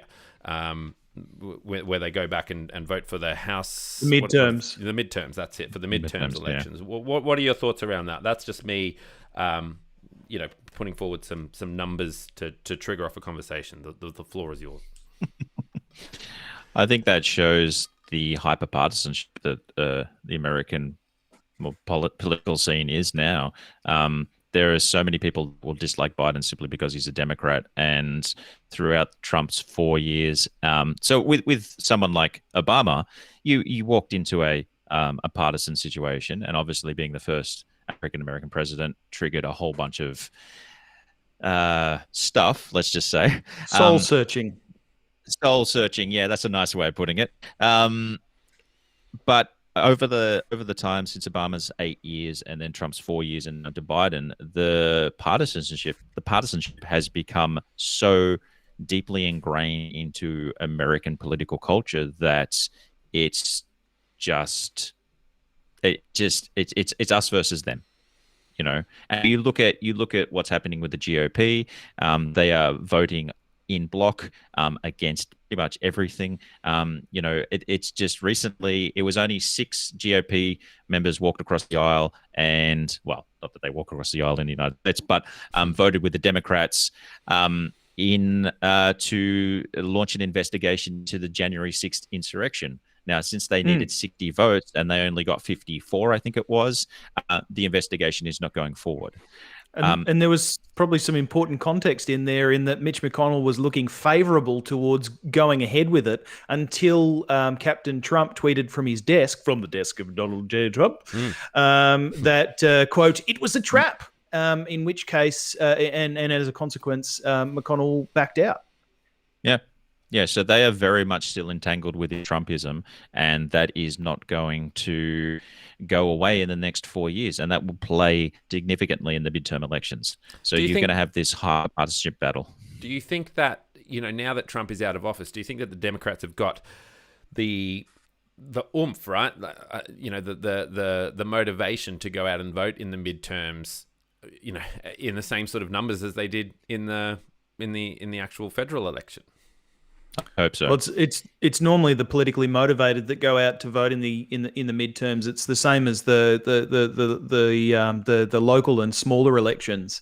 It's generally not the sorts of crowds that you see for the big presidential elections coming out for the midterms. It's something that needs to be fought for with claw, tooth, and nail. Like it is a very difficult thing particularly for the Democrats, because you're dealing with disenfranchised people, you're dealing with you're dealing with voter suppression, you're dealing with a whole range of things that are preventing people from wanting to go out and vote, because it's just it ain't easy. It's not like us where we just go down to whatever the nearest school is, or whatever the local government thing is. You get a sausage sizzle and a can of Coke, no sugar, and then you're done.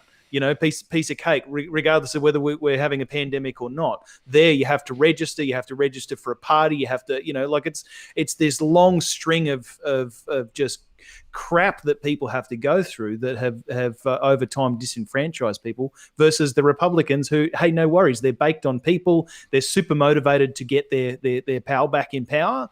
And it is going to be a difficult slog at the next midterms, as it always is for an incumbent. And it doesn't help that since the new Congress convened, that there's something like 400 plus pieces of legislation at the state level that is designed to restrict voting. Yeah. So it's and that's all coming from Republicans. That's not coming from the Democrat side. I don't necessarily disagree with anything that's been said so far, but I think I would love it if you just don't agree with anything that's been said. That's all rubbish. Restart the conversation. Disagree. Get ready to rumble. Come on.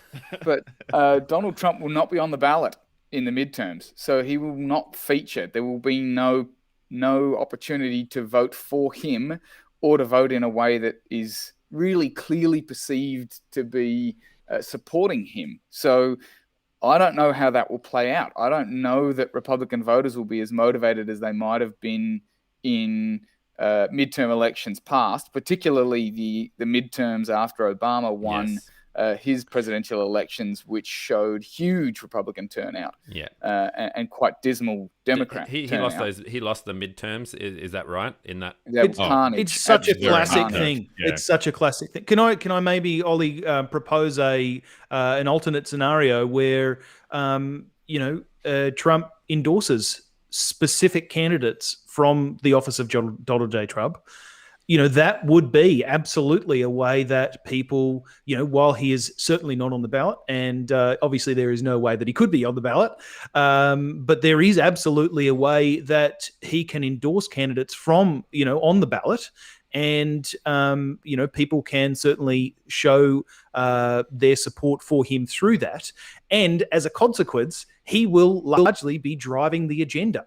If I choose the candidate and I endorse the candidate, it is because that candidate is endorsing my position on X, Y, and Z. And as a consequence, it's this feedback loop of, if you want power, you get it through me, and I will be able to provide you with that voting block. That's right, and that's it's interesting because although Donald Trump won't be on the ticket, like you can't go and tick a Donald Trump thing, it still feels like you're voting for Donald Trump in a way. It still feels like, at least I feel like if you're a Republican in the United States, you would go out and vote in this midterm to send a message about for 2 years now, right? I would be a bit more strategic in saying, this will send a message that we are still on board for what'll it be, 2024?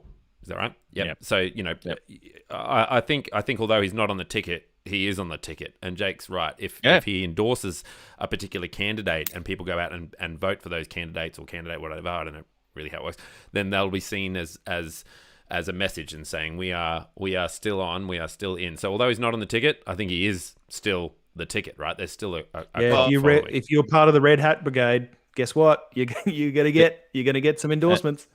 And this is a segment that we're going to talk about Biden. How much have we talked about Trump? Or he's on I suppose, because he hasn't dropped out, right? He hasn't dropped out. No, that's what I mean. He is so ingrained into the political psyche now, into the GOP, that like the January 6th insurrection, the rejection of the investigation, it was a further step into Trumpism. It just simply was, and he's everywhere. He's everywhere and nowhere at the same time. So, just before we leave that topic, the only other thing I would say is that if you're talking about the sort of the midterms insofar as they affect federal politics, There are 435 seats in the House of Reps, and there'll be some smaller percentage, about 33 seats up for re-election in the Senate. There has been nothing about Donald Trump's election apparatus that has suggested to me that it is sophisticated enough to provide specific endorsements for more than 200 House candidates and 30-odd Senate candidates, and do it in such a coherent way as to motivate voters to get out there in the way that they did for him at the midterms when they can't see his face on a ballot.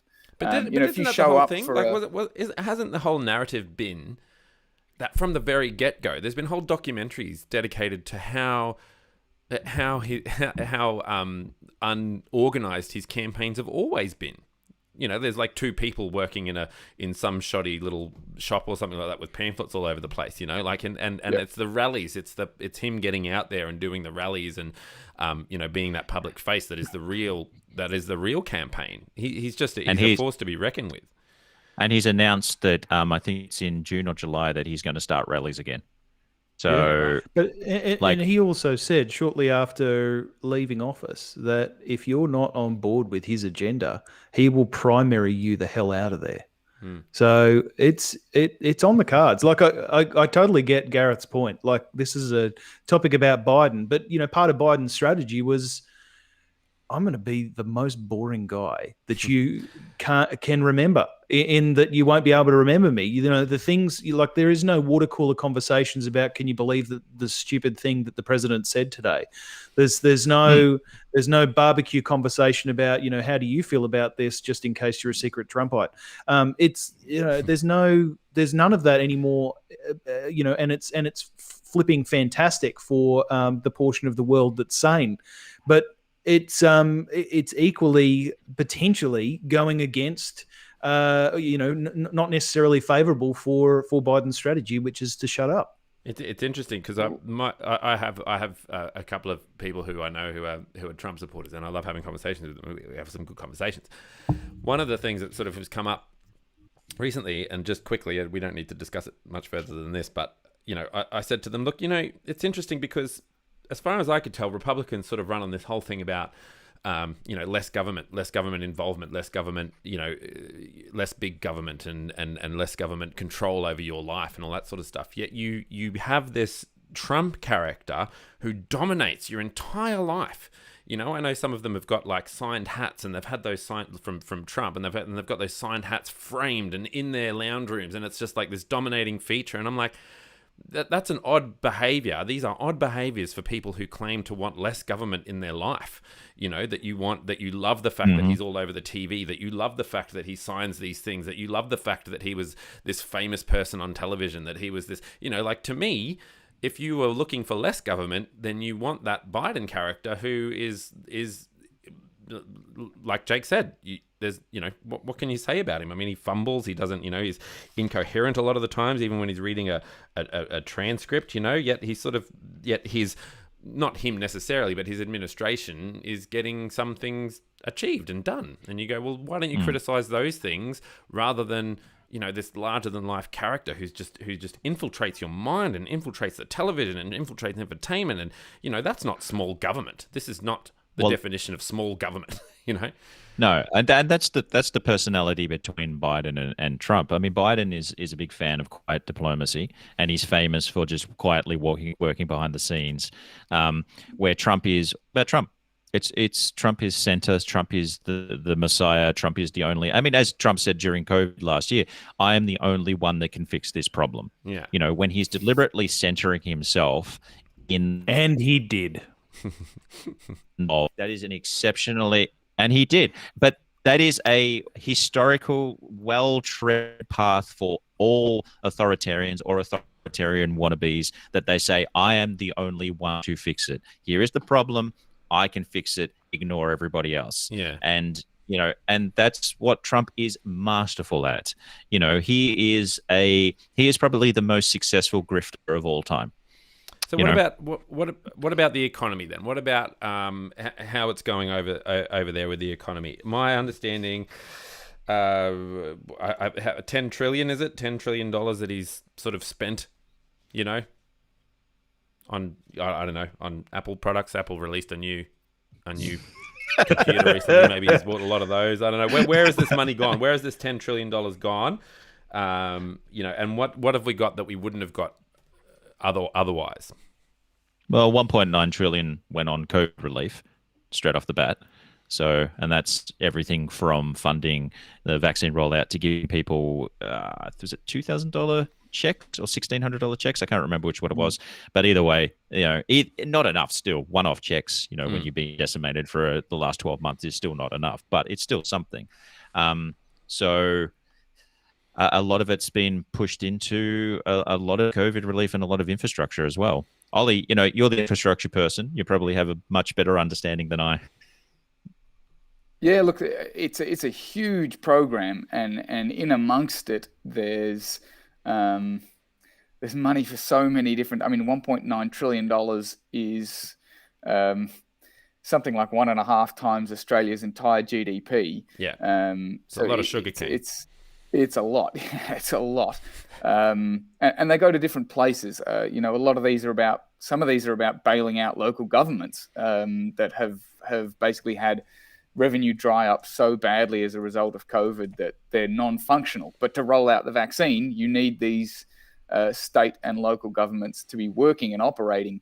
So the money goes to a lot of different levels of government in order to support, vaccine rollout, but also some infrastructure elements. There is a different plan for infrastructure, so that will be a different body of legislation, but trying not to get stuck into I don't know, what's a multi-thousand-page piece of legislation. The things that Biden has achieved is, one, he did pass that American Rescue Plan, and I don't know if anyone saw, but a couple of days ago he got on the news. He got up behind the podium and held up a piece of paper with a list of Republicans who had voted against it and then gone back to their electorates and championed things that had been done as a result of passing that legislation. Yeah. Actually, can I just say one thing about that? And when he goes, I'm not going to embarrass people by saying their names, and then held up the list to the camera, knowing full well that everybody was going to zoom in on that list and broadcast the names to everybody. It was a little bit of it was a masterful middle finger. Yeah. I think the biggest challenge for Biden might be the Senate, and not unsurprisingly, because they have a one vote majority there. Yeah, but they have two moderate Democratic senators, Joe Manchin and Kristen Sinema, have shown themselves, which are great surnames, frankly. Jake loves a good surname. Manchin and Sinema. With a name like Farwharton, why wouldn't you? Have really shown themselves willing to obstruct the Biden agenda. So the early push for a $15 minimum wage fell over basically because those two senators weren't on board. So Biden's got a lot of work to do within his own party to successfully roll out his agenda. But I do think that the number of vaccine doses administered at almost 300 million is partly Donald Trump's Operation Warp Speed or whatever it was, but more Joe Biden's attention to detail and the nitty gritty and the process and the funding that they've contributed to it has made a huge difference. Well, one of the first things Biden did was bring in FEMA and the Department of Defense to distribute vaccines. That was something that under the Trump administration was basically not in total chaos, but was not used to as efficiently as it could. Right, because that's an argument as well, right? Is that Biden got to ride the coattails of the fact that Trump actually had a vaccine plan and all that sort of stuff. I'm not saying it's a good argument. I'm just saying that's part of the argument. Yeah. Yeah, absolutely, no doubt. You cannot just say Biden walked in and went from 0 to 100. There was something in place from the Trump administration, absolutely. And then Biden just took it and remodeled it to be more efficient. Right. Yeah, I've got I think it's a little bit too much to suggest that there was something there that was useful for a vaccine rollout. Pretty well every report that's come out of that transitional period suggests that the so-called vaccine rollout that Trump and his team had engineered was, essentially along the lines of everything that Trump was doing in terms of logistics. It was simply poorly strategized. It was poorly set out. There was limited capacity and capability put into the broader networks to deliver that. And there was a complete lack of communication with the states that were going to administer the vaccine. So, there was also promises of vaccines that never existed as well. We're going to send you X amount of vaccines, and they never turned up because they were never there to begin with. So, I stand corrected. I think I overstated the competency of the Trump administration there. There you go. Can I qualify as well? Just because, the element that I think Trump contributed most significantly to was the creation of the vaccines. So the funding of these businesses to supercharge the development of the vaccines, which was a huge element of. I mean, it's critical. You don't have a vaccine, you can't administer it. So that's really important. But when it came to the less rock star element, you could use money, capital, to speed up the development of private enterprise developing the vaccines that are now being rolled out. But the act of rolling them out was going to be an act of bureaucracy. You needed people who were wonks, people who wanted to get involved in logistics and getting all the myriad of systems that the medical world uses over there, which is incredibly decentralized. You needed people who wanted to get involved in that and make that work. And I think a Biden administration was probably the administration for it. It's the slow, methodical approach to things that was really going to suit the rollout of the vaccine, and perhaps let alone just getting the experts involved. Correct, yeah, and it was perhaps in a funny way, a Trump method of throw money at private enterprise was probably the fastest way to get a vaccine developed, because they basically, other than the Sputnik vaccine, these American enterprises were the first to market and have had some of the most successful vaccines from an efficacy perspective. So it worked. I'm not an expert on the development of mRNA vaccines, but it worked, and they were ready to go. And when you got a Biden administration in there ready to roll the bureaucracy dice and make that side of the equation work, it sort of came together in a funny way. Yeah, that's true. Now, Biden's not done yet. So on Wednesday, the New York Times was reporting that Biden was to propose the $6 trillion budget to make the US more competitive. The president's plans to invest in infrastructure, education, healthcare, and more would push the federal spending to its highest sustained level since World War II. Documents obtained by the New York Times show that the budget request, the first of Mr. Biden's presidency, calls for total spending to rise to $8.2 trillion by 2031, with deficits running above $1.3 trillion throughout the next decade. The growth is driven by Mr. Biden's two-part agenda to upgrade the nation's infrastructure and sustainably and substantially expand the social safety net contained in his American Jobs Plan and American Families Plan, along with other planned increases in discretionary spending. There you go. There's some facts. Yeah. I don't know what they meant. Well, I suppose the thing is, at least you can dig down. At least with Biden, I feel like even if he's not the most coherent individual on the planet, at least I feel like I can spend more time in the areas of going, well, what are his actual policies and what does this mean? Yes. What is the American Jobs Plan? What does the Americans Family Plan mean? What is the two-part agenda to upgrade the nation's infrastructure? Let's have a conversation about those things rather than the cult or the who won the election and all this sort of, I don't know, stuff that you almost have to have a conversation about that's just so useless. I don't think we'll ever have a conversation revolving around Biden where he's talking about how we get light in the body to eliminate COVID-19, or how we can get disinfectant. Like, I don't think we're going to be talking about anything that stupid when it comes to Joe Biden. No. So that's oxygen that we can save for actually discussions about policy. Exactly what we've been doing. And that's right. One thing, You're right. Yeah, one thing I'd love to bring up, and I know we're getting long in the tooth when it comes to time wise, but one of the ways that Biden could be historic in his presidency is if he reforms the Supreme Court, and he has developed a bipartisan commission into looking at whether or not to extend the amount of justices to 9 to 13.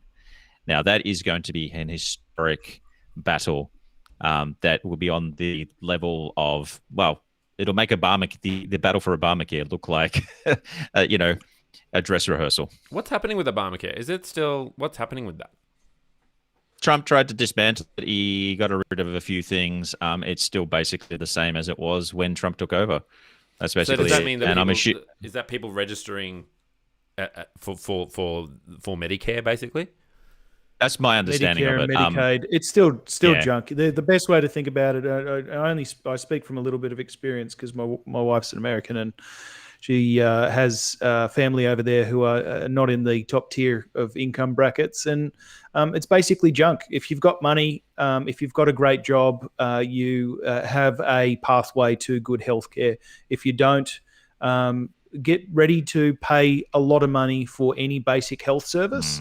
And if you require life-saving care, you are going to have the discussion with your family around, do I have this life-saving care or and bankrupt the family, or do I not? And it's harrowing and it's heartbreaking, and it's unfortunately what we've come to expect of the US. They are the country of supremacy in terms of if you have, they are a country that it's the American dream. You're striving for the best, and if you have the best, you get the best. If you don't, try the best and the hardest, you won't get the best, and therefore you can't expect the best. So that's, it's just the American exceptionalism. If you're exceptional, you will get exceptional things. If you're not, don't expect it. Okay. Pay to play. Part of his funding sort of model is that he's going to raise taxes on corporations and higher earners. So the documents show that budget deficits shrank in 2000. Administration officials have said that jobs and families plan would be fully offset by tax increases over the course of 15 years, which the budget also anticipates. The documents forecast that Mr. Biden and Congress will allow tax cuts for low and middle income Americans, signed into law by Donald J. Trump in 2017 to expire as scheduled in 2025. Mr. Biden said he will not raise taxes on people earning less than $400,000 a year. That's nice of him. It is possible that he could propose to extend the Trump tax cuts for those earners in a future budget, potentially coupled with additional tax cuts, tax increases on high earners and business. So part of his model is to fund that through taxing. What do they call it? Taxing the rich over there, isn't it? Which is pretty big. Also, but what? One of the best strategies that anti-tax politicians ever did was convincing everybody that tax is a dirty word. Where are you going to get your money from to finance all these things? You need to tax people accordingly. Yes. So, They give you money to the rich people, and then they buy stuff and hire people, and it just trickles down. It trickles down. Trickle down economics, of course. Oh, that's that. Any day now, that'll start working. Yeah. Any day now, yeah. I suppose just to link it in with Australian politics, it probably, it's one of the catches of Labor sort of here, isn't it? Where they say, well, we're not going to do, we're sort of pro social programs and we're pro the government sort of lifting up a lot of individuals. Well, you're going to have to get that money from somewhere. So you're going to have to sort of really have a very clear tax program for that. At least Biden's willing to come out and say this is what he's willing to do to tax to get that money to get those programs going. I guess it's one of the criticisms of Labor here in Australia. Yeah, and look at the golden times in the United States that they all sort of, look back on and idolize, the 50s, 60s and all that. The people were heavily taxed. So, and massive growth when it comes to infrastructure and the social security network, all those kind of things. That's based on taxes. So tax is not a dirty word. I mean, you don't want to be overtaxed, obviously, but tax is not a dirty word.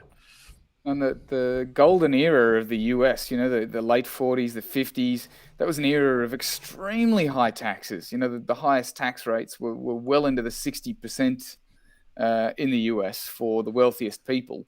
And that's broadly considered the greatest period of it was when the Americans rose to be the great superpower of the world, was on the back of that era. And it was a high taxing era. And I don't think people link those two things as readily as they might. And a decimated Europe, but anyway. Just on the well, no, the opposite. It was the reason that Europe managed to come out of the Second World War was so well. The rebuild was funded by the Americans, and that money came from. Now he's off. Yeah, I did. Sorry. Well, I didn't think it was. Yeah. Anyway.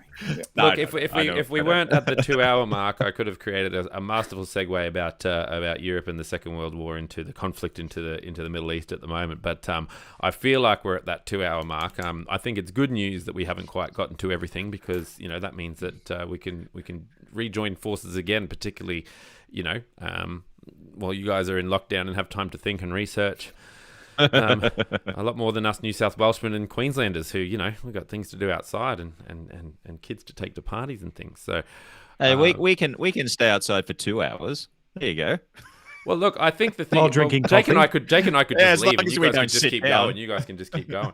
I think I don't think your fans would be too disappointed if you decided that you were going to use this lockdown to do a little bit of a reboot. Don't put that. Gosh, pressure that's on putting us. him on the spot. Exclusive. Come on, give us an exclusive. God. All right, so I'll be up front and say that I'm still recovering from 5 straight years of doing that podcast. I love Politics Over Coffee, and you know what? Our downloads are still ticking over. I am pleasantly surprised that people are still listening to the damn thing. That's awesome. And so I'm just going to say thank you to everybody again. But no, I haven't got the energy right now to do it.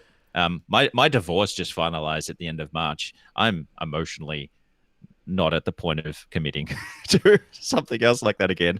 Fair enough. Well, I will say it's nice to. It was great to have a chat with you guys today. It was great that. Thank you for all of your research and for being able to contribute to those conversations. It's nice. I suppose. Thank you to you both as well. No, that's great. It's one of the wonderful things about the technology. What Greg's saying is it's a nice change to have people on the podcast who actually research stuff. No, well, Jake is the researcher. Right? Jake is the researcher. I just sort of rock up, and whatever I've listened to that week. Well, that's sort of my opinion about it. Really, I don't really sort of have time to sit and think about stuff. So, but that's the whole purpose of this podcast. Which was a little bit different to your podcast. Our podcast was more around us just sort of consolidating our thoughts from what's happened during the week, whereas you guys have numbers and facts and. You guys don't have to mask your lack of intelligence in these areas through terrible jokes, I suppose. That's the fundamental difference between our podcasts. And good jokes. Jeez. Oh, dear me. All right. Well, one of the last podcasts you did where you read something backwards, I think it was. Oh yeah, it was yeah. some This was the Australian Constitution. This is when Section 112 of the Constitution. Yeah. Quite honestly, I have not laughed that hard in a long time. That was very good. And that's what I mean. I'm like, well, I don't know where to go from this. I've got no opinions about the Australian Constitution, really. Aside from 2 or 3. So I'll just read it backwards. So I'll just read it backwards. That's right. And it makes more sense, right? Or at the very least, if it made any sense, that doesn't bode well for the Constitution either. It's a bit like those definitely had words. The satanic, records of the 60s that you'd listen to backwards. Maybe there's hidden codes there. Anyway, some reverse masking. Yes. All right. I do have some children who do need to get to some birthday parties and things like that. So I'm going to try and wrap things up there, boys. Where are you at? What do you want people to follow you? Do you want people to are you just doing cat memes, Gareth? What do you want to do? Do you want to where can people go to suss out current situations, past situations? It's all past situations at the moment. Just go to our politicsovercoffee.com.